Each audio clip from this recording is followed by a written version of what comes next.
किसानों को सशक्त करने का अर्थ है भारत की टाइम बहुत जल्दी हो गया। कोई नमस्कार आदरणीय महोदय, मंच में उपस्थित सभी अतिथिगण एवं यहाँ बैठे सभी मेरे प्रिय साथी, आज मैं कृषि शिक्षा के निजीकरण विषय पर अपने विपक्ष में अपने विचार प्रस्तुत करना चाहता हूँ। मान्यवर, हम सभी को पता है भारत एक कृषि प्रधान देश है, जहाँ की 60% से ज्यादा आबादी कहीं न कहीं प्रत्यक्ष एवं अप्रत्यक्ष रूप से कृषि पर ही निर्भर करती है।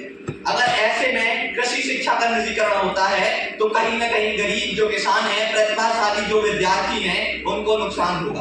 आज मैं यहाँ पर तथ्यों, तर्कों एवं राष्ट्र भावना को लेकर यह साबित करने आया हूँ कि भारत में कृषि निजीकरण भारत के लिए कितना घातक हो सकता है। मान्यवर, हम सभी जानते हैं अगर कृषि शिक्षा का निजीकरण हो जाता है तो जो गरीब प्रतिभाशाली छात्र हैं उनको कृषि के लिए शिक्षा के लिए बहुत ही संकट का सामना करना पड़ेगा। वर्तमान में जो भी सरकारी कृषि विश्वविद्यालय हैं वहां पर कम फीस, छात्रवृत्ति एवं आरक्षण सुविधाएं उपलब्ध हैं, जिनसे कि गरीब किसान का बेटा भी कृषि शिक्षा को प्राप्त कर सकता है।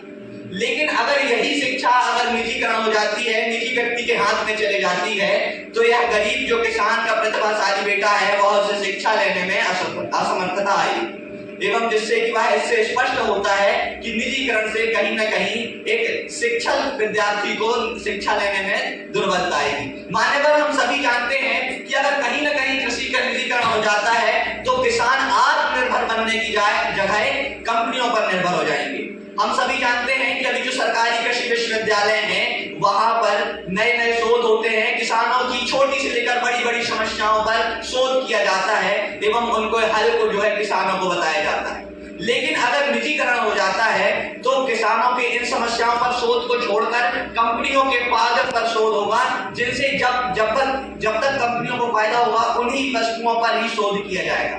मान्यवर, हम सभी को यह भी ज्ञात है कृषि निजीकरण से कहीं न कहीं कृषि नवाचार पर ही जो है दुष्प्रभाव हमें देखने को मिल सकता है। अगर कृषि नवाचार होता है तो कृषि जो वर्तमान में सरकारी कृषि विश्वविद्यालय में चल रहे हैं, नई नई जातियां यहाँ पर जो है विकसित की जाती हैं, किसानों के लिए जलवायु परिवर्तन के लिए जो जातियां विकसित की जाती हैं वह नहीं होगा और सिर्फ कॉर्पोरेट जॉब पर ही ध्यान दिया जाएगा, जिससे कि किसानों की आय में तो कमी ही होगी बल्कि भारत की आर्थिक व्यवस्था में भी नुकसान होगा। मान्यवर, कृषि शिक्षा का उद्देश्य केवल नौकरी लेना नहीं है बल्कि भारत के एक एक किसान को आत्मनिर्भर भी करना है। हमें पता है अगर कृषि निजीकरण होता है तो भारत की अर्थव्यवस्था में कहीं न कहीं नुकसान होगा। अंत में बस यही कहना चाहूंगा कि अगर हमें भारत को राष्ट्रहित के लिए कुछ करना है, आत्मनिर्भर भारत बनाना है, आत्मनिर्भर किसान बनाने हैं, तो हमें कृषि शिक्षा को सरकार के नियंत्रण में ही रखना है। धन्यवाद।